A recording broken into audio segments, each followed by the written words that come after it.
Hi, Frank here for the Bud Television 2014. I'm sitting here with Ben Gordon, director of the short movie The Carriage.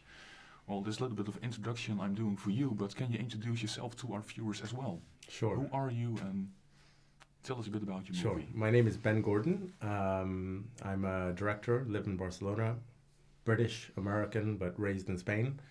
And the short is The Carriage, or Dracula and My Mother. And that's what it's about. It's about Dracula and my mother, basically. How did you come up with the idea to make a movie about a carriage, Dracula, and your mother? How did it combine in your head? Because I had a carriage on my mother's property in the south of Spain. I inherited the carriage from a Tony K, a beer commercial. And they were going to dispose of this wonderful medieval carriage. And I said, well, park it on my mother's land and I'll see what I do with it, and at some stage. And years went by and the carriage started to disintegrate and in the weather and everything. And my mother got sicker and sicker of seeing it there. So at a certain point, she gave me an ultimatum and said, okay, do something with the carriage, get rid of it. It's time to get rid of the carriage. So that was the genesis of the film. The idea was, how do I get rid of this carriage? And how can I do this? I didn't have any money, so it had to be cheap, and I had to use what I had. And so I had my family, and I had the carriage.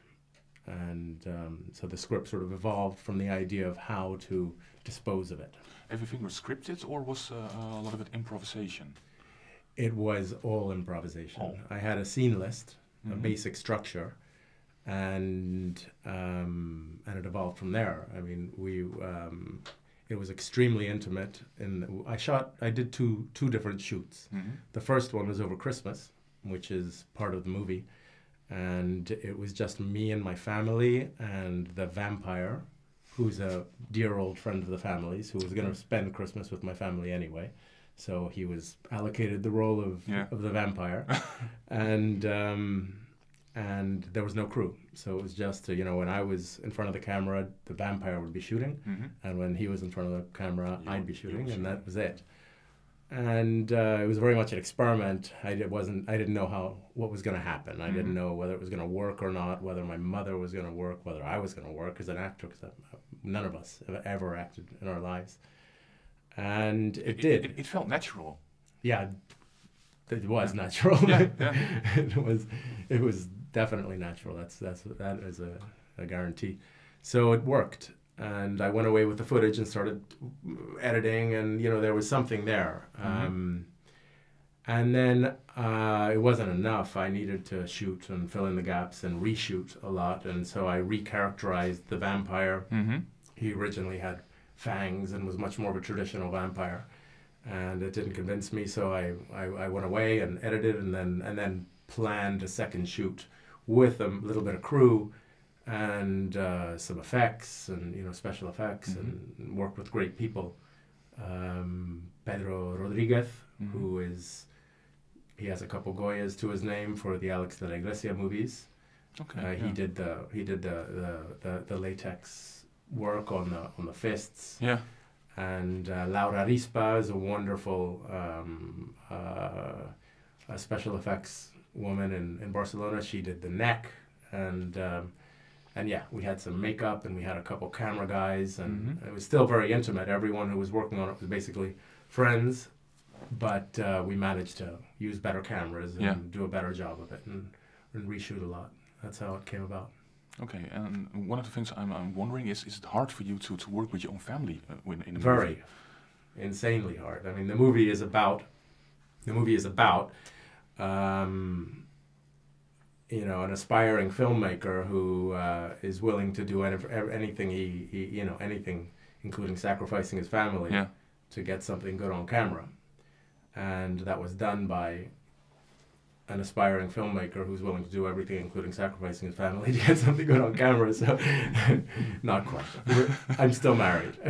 Good to hear. Good to hear. Have a second kid now. Second kid now. So when can we see the follow-up with your second kid in the movie? I'm not going to put them through it again. My first child is 5 months old, and we're spending Christmas with the family. Yeah. They have no idea what we're doing. And I'm sort of borrowing them every now and again. Hey, let's go do something. What are we gonna do? I can't tell you.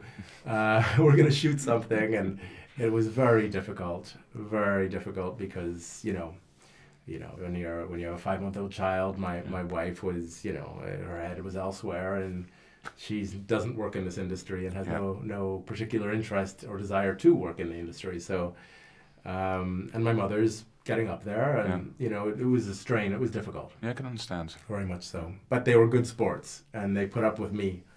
And that's the most important part. And then put up with me again on the second time. So it was tricky.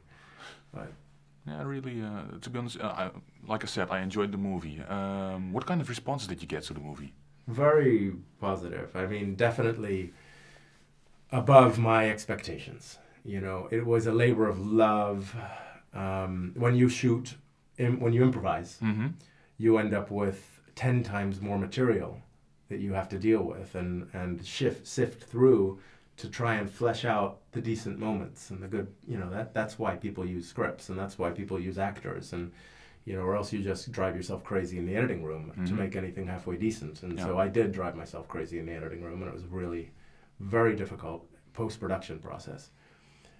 And then by the end of that, you completely lose track of what the movie is and where whether it's any good or anything. And I think I maximized what I had with the post-production process, and then begins its life. The movie's life, and you start sending it out, and you don't know what's going to happen. And I certainly didn't have any false expectations about getting into great festivals and. Well, you are here now. I certainly am, and it it started slow. Telluride, a horror show, was the first festival to pick it up, and then Rojo Sangre in Argentina, and that was a bigger one, and then bigger ones, and then Fantasia and Puchon, and a lot of great festivals and huge festivals and a lot of small festivals. I didn't send it out to the big ones first. I sent it out to everyone at the same time, just thinking, let's try and find and above all, let's find festivals that like it, whether they're big or small. It doesn't matter to me so much. And I didn't have, again, since I didn't have these big expectations of it, that seemed like the right approach. And it won Best Horror Film in the Phoenix Film Festival. Congratulations. And that was mind-blowing to me. And above all, the huge satisfaction of it being accepted in so many festivals. It's wonderful. And see people respond to the movie, of course. Apparently. I'm very excited right now because this is the first festival that I've attended. So this is the first time I'll see it with an audience presence. And that's with an unbiased, objective audience, so that's a very exciting thing for me. Yeah. What do you expect of the screening? Nothing. That's a safe answer. Yes. I'd rather keep the expectations very low. Yeah. And see what happens. It's always surprising. So it's been quite a few years since I've been in front of had a movie in front of an audience. So I'm very excited. Well, you've made a couple of more short movies, I saw. Yeah. Are there any plans for more movie projects? Yeah, no, definitely. Can you tell us a bit about it? Sure. Right now, I'm focusing on a feature project, low budget, and they're basically. I have two different scripts, and they're one is genre and the other is not, but they're both sort of centered around the core idea of this short, not turning this short into a feature or anything like that. Just sort of the core motivation behind this movie for me.